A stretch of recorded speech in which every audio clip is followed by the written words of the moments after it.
Como hemos visto en nuestra anterior entrevista con Elías Rodríguez, ex secretario general del APRA y ahora líder de un movimiento regional, Trabajo más Trabajo en la Libertad, el Congreso se está haciendo una reforma muy, digamos, a la medida de los partidos que están en la mesa directiva, uno de los cuales es Alianza para el Progreso. Y estamos precisamente con su portavoz y el congresista más experimentado en el actual Congreso, puesto que ya es tercera vez que es congresista y ha sido ministro de Justicia. Gracias por acompañarnos, congresista Eduardo Salguano. No, encantado, Fernando. Buenas noches. Recuerdo, por cierto, que usted ha sido 3 veces congresista porque usted ha sido congresista en el Congreso que disolvió Fujimori en el 92, ¿cierto? Sí, yo soy uno de los disueltos el 5 de abril del 92. Fue mi primera oportunidad. Fui diputado, elegido por Madre de Dios. Y bueno, estuvimos en ese equipo de parlamentarios que fuimos disueltos. Y sigue siendo congresista por Madre de Dios. Sí, entonces, luego retorné el 2001 al 2006 como congresista por Madre de Dios y ahora nuevamente el 2021 al 2026. ¿Cómo congresista en 3 periodos ha vivido esta etapa de disolvencia y gran debilitamiento de los partidos políticos? ¿No siente que las reformas que está aprobando o que pretende aprobar el Congreso están hechas muy a la medida de los partidos que están representados en la mesa directiva y, por ejemplo, en el caso de los movimientos regionales se está haciendo un poco abusivo porque ahí hay ciudadanos que quieren participar en movimientos regionales y esa idea de desaparecerlos del papel suena un poco violenta, ¿no? Mira, yo creo que es necesario en estos momentos revisar todo el esquema político, el esquema de la institucionalidad democrática vinculada a la democracia representativa, ¿no? Primero en el tema de la bicameralidad, por ejemplo, ¿no? Creo que es una decisión positiva, importante. Bueno, sí, hay un consenso en la academia y en las ONGs que les interesa la transparencia de la política que es una buena reforma. Paralelo a eso, lo que tiene que haber es un fortalecimiento de los partidos políticos, de la manera de elegir, de la forma de decidir, la democracia interna, la participación permanente, porque tú te has dado cuenta que la participación política de los líderes políticos, de los candidatos, a alcaldes, a gobernadores, a regidores, a consejeros, a congresistas, se limita estrictamente al momento electoral. Luego la mayoría desaparece. Sí, entonces no hay una dinámica política de debate. Y si reaparece, ¿no? reaparece en otro partido o movimiento regional. Así es. O tiene tan terrible experiencia que es judicializado y ya termina inhabilitado. Efectivamente. Entonces, este tema de los movimientos regionales que te escuché conversando con el anterior invitado, es un tema que recién está en discusión. O sea, hay un predictamen de la Comisión de Constitución, eso va a entrar en debate pero el predictamen es tajante, semana. Dice que desaparezcan. Claro, bueno, es un punto de vista. ¿Usted no está de acuerdo necesariamente con eso? No, necesariamente. ¿Lo han debatido personalmente? No, todavía no. Nosotros vamos a discutirlo, tenemos todos los martes sesión de la bancada y este martes que viene vamos a discutir ese tema. Lo que pasa es que se ha estado viendo varios temas de manera consecutiva. ¿No? Pero, por ejemplo, a Elías Rodríguez yo le planteaba la posibilidad de que haya pues una conciliación, podría ser una fórmula que obligue o incentive las alianzas de los partidos con los movimientos regionales. Pues no se les puede desaparecer. O sea, lo importante, yo lo que creo es que hay que buscar canales de participación.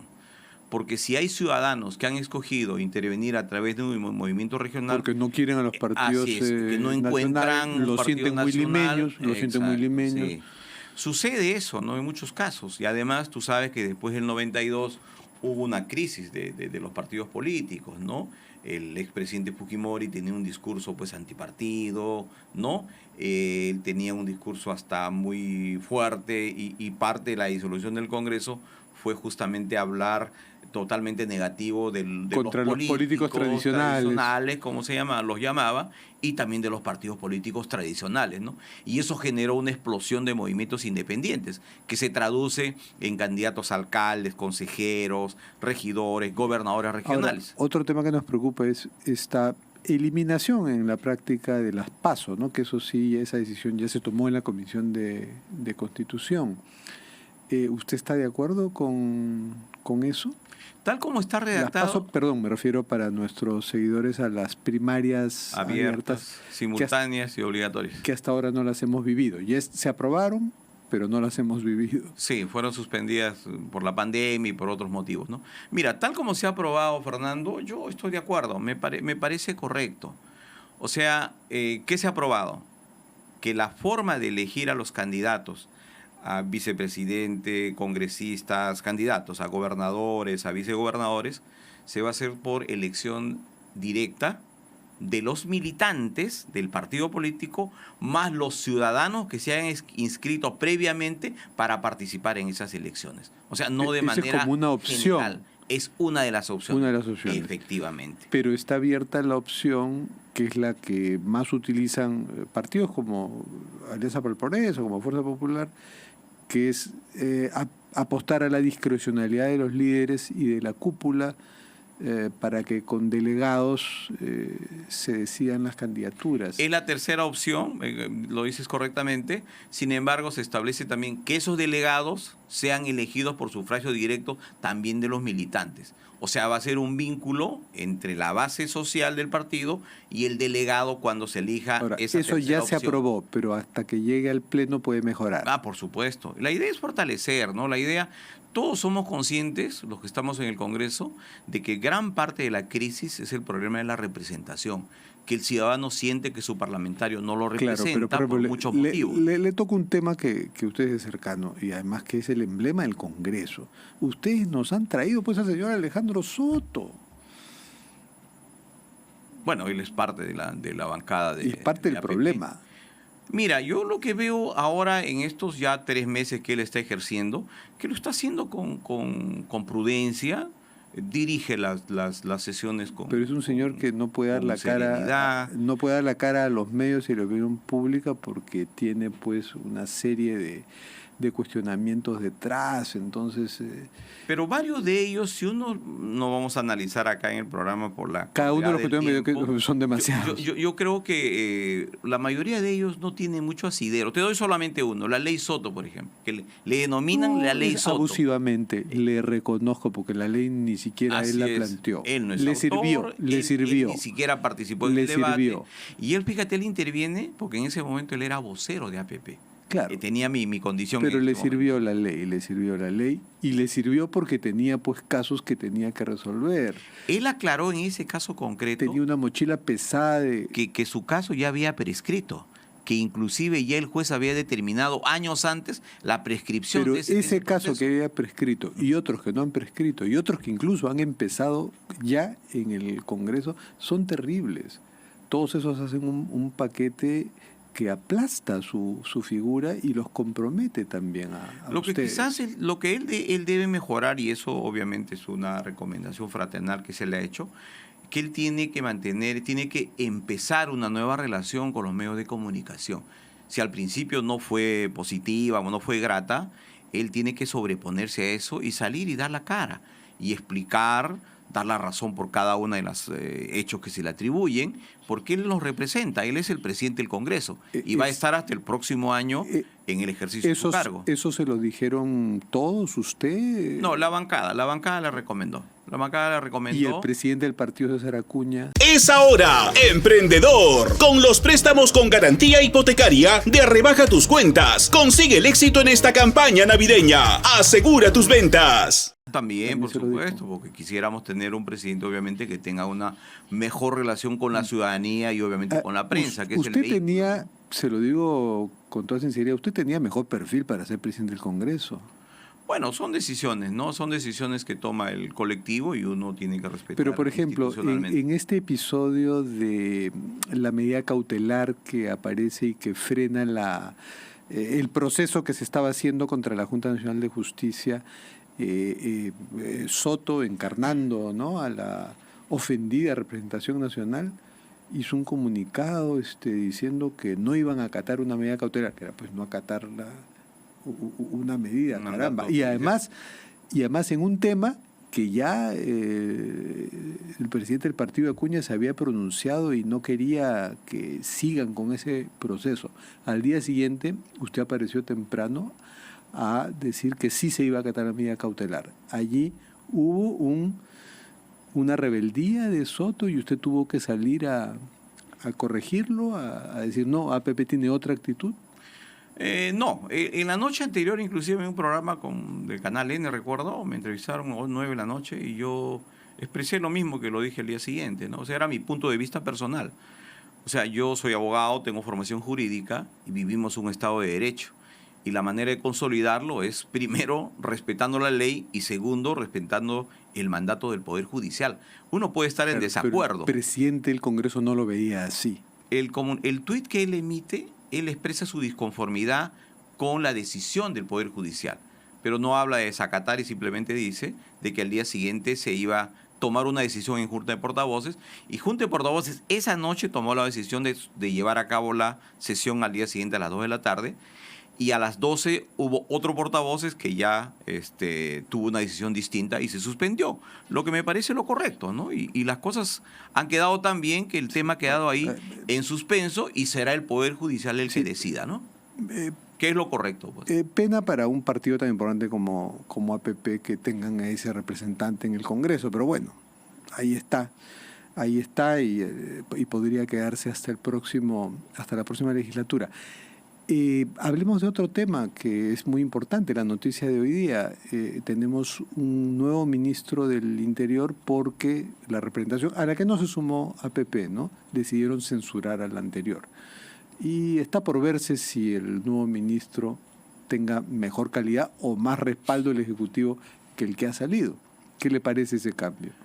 No tengo mayores antecedentes, pero es un sector complicado.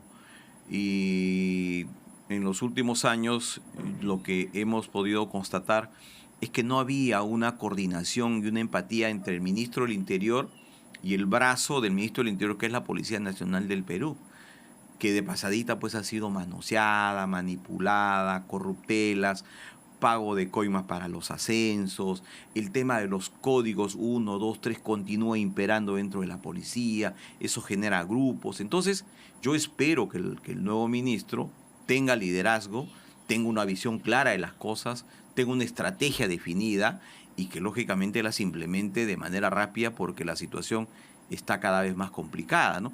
Y nosotros no nos sumamos al tema de la censura básicamente por esta incertidumbre, ¿no?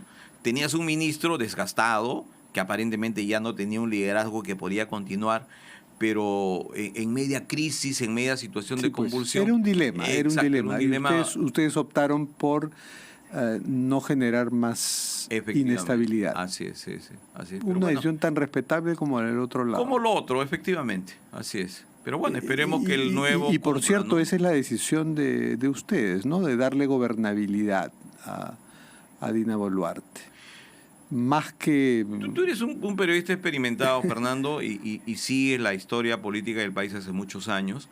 Y lo que ha pasado desde el 2016 realmente es dramático, ¿no? O sea, un país no puede surgir si tiene un presidente cada 12 meses, ¿no? O un congreso cada 2 años, ¿no? O sea, nos estamos haciendo un enorme daño. Toda la crisis económica que hay ahora, ¿no? La caída de las inversiones en general, no se ha gestado pues ahora. Esto viene ya de años atrás. Y hay que recordar que el 2021, cuando ingresa el señor Castillo, solo en el primer año fugaron del país cerca de 25.000 millones de dólares. Entonces hay una crisis que se ha venido gestando ¿en base a qué? A la inestabilidad, ¿no? A la falta de institucionalidad. Entonces, nosotros como partido democrático creemos que tenemos que contribuir a que el gobierno de la señora Boluarte tenga estabilidad. Está bien, me parece bien ejercer control político donde corresponde. Que lo digan con transparencia, es, ¿no? Sí. Y no se acomplejen de tener pues a un militante que le han dado licencia, ¿no? De ministro de Salud. No, mira, y tú dices algo importante, ¿no? Porque en el país un poco el conversar, el dialogar, ¿no? El contribuir, por ejemplo, en una gestión pública ya implica un cogobierno, una alianza. Son tan mal vistos los políticos que cuando pactan eso se ve mal y se sataniza. Exacto, efectivamente. No creen que hay arreglos bajo la mesa. Pero también los ¿no? hay, ¿no? Que sean los pactos para bien. Efectivamente. Y el que se está logrando para esta reforma política que no implique pues el ser abusivos con la competencia de los movimientos regionales, por ejemplo. Ese es un tema que hay que discutirlo. Yo lo estado escuchando con atención y a otros líderes de los movimientos regionales y me parecen bien. Antes de concluir, sé que ya se nos acaba el tiempo, quiero un par de segundos. Por favor. El próximo viernes 1 de diciembre vamos a ir a Salvación, que es la capital de la provincia del Manu. En Madre de Dios vamos a ir con el ministro de Economía y Finanzas, el ministro de Energía y Minas, la ministra de Agricultura y otra ministra más, donde vamos a discutir y vamos a debatir con la población, con los gobernadores regionales de Cusco, Madre de Dios y Puno, alcaldes provinciales de toda esa zona, Paucartambo, El Manu, la zona de Sangabán en Puno, el desarrollar el proyecto de gas que se denomina la Cuenca Gasífera de Madre de Dios. El 98 se descubre y es aproximadamente el doble de Camisea. Entonces estamos en el propósito de ponerlo en valor, obviamente guardando las medidas ambientales y que realmente beneficie a Madre de Dios, a Cusco, Puno y al país. Que Salvación haga honor a su nombre. Efectivamente, Fernando. Bueno, muchas gracias, Paulita Salguana. Nos despedimos con nuestra secuencia de las cartas sobre la mesa. La carta. Por favor, ¿puedes coger una carta? Claro que sí.